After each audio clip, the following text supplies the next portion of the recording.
Good morning. I'm Scott Nielsen, Planning Operations Section Chief on San Juan Teammate, here to give you your update on the Stoner Mesa fire for Thursday, August 28th, 2025.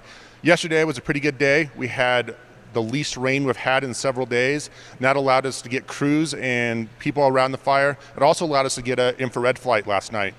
So that infrared flight flew the majority of the fire and found really no fire growth outside the existing perimeter, and we also found very little heat inside the fire, which is good news.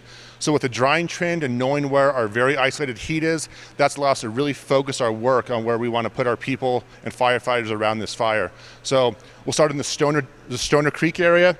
We still continue to use the hotshot crews, hand crews, and heavy equipment to really figure out how to get in here and protect one of our critical values at risk, which is the Stoner Creek subdivision.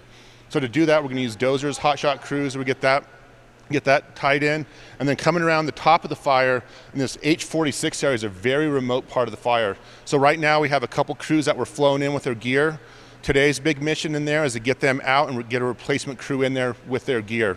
So as we continue around this side of the fire, up here the fire crossed the Stoner Mesa Trail a couple weeks ago. So yesterday and today, crews will continue to use chainsaws and falling modules to cut down the trees that were weakened by the fire, damaged by the fire. We want to get that trail open in the future and get all the dead trees that could pose danger to the public. Coming around the top of the fire on the north side, this shows as an uncontained fire's edge, and that's only because there's not a lot of control lines on there, but this has been actively monitoring and will continue to actively monitor this whole area with hand crews and overhead personnel.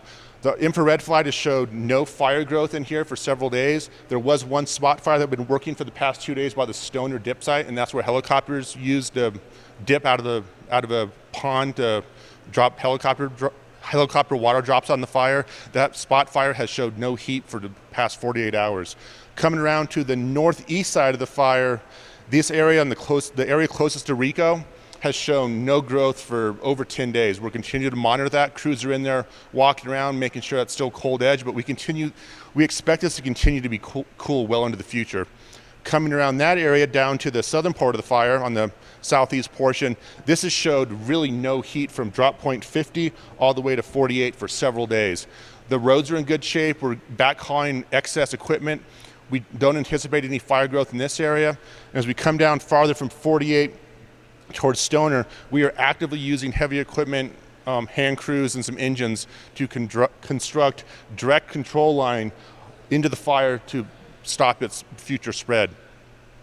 Alternatively, in this drop point 95 area, far away from the fire, we are still planning on putting in a secondary containment line, and that just buys us an extra option if the weather continues to dry out and the fire decides to move in the future. We don't expect that impacting this line ever, but we just wanted to have a secondary backup. And that concludes your update for today, and I look forward to giving another one in the next few days.